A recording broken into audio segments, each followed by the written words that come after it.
Some insight that I have about our topics this week is modernism and postmodernism and Marxism.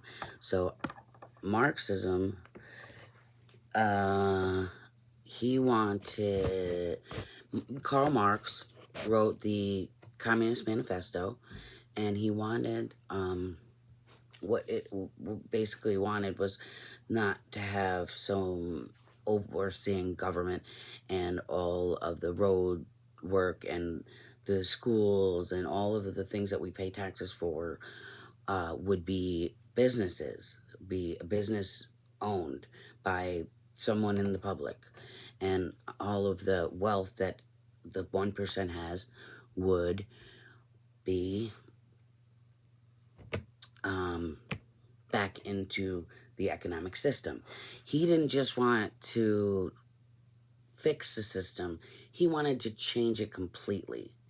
And this was a concept that was definitely a sore subject in politics, being that communism didn't work out. And, there's a whole thing about communism, but Marxism, like in the art, when you're talking about artwork, and he thought that the artwork was directly affected by the economy.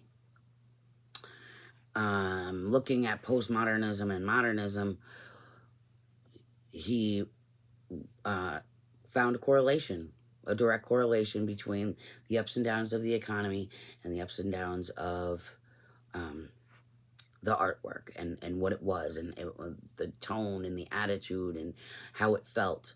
I think that it's very valid. I think that's very good point. And we are all affected by the social structures around us and the political things that are going on, and that affects our artwork. So I just think that his ideas were valid, but in theory, and but not in practice, because it just doesn't work that way, I guess.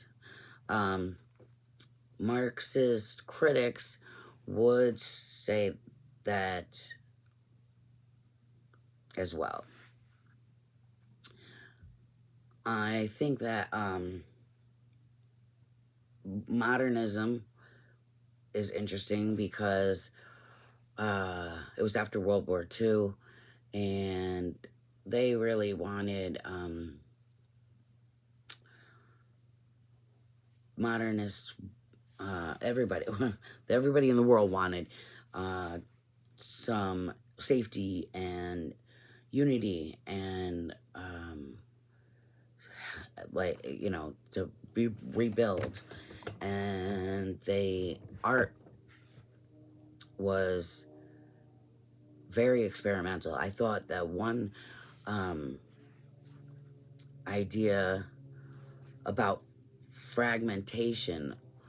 So the artists in modernism didn't want the artwork to be like the old artwork. They wanted it to change completely.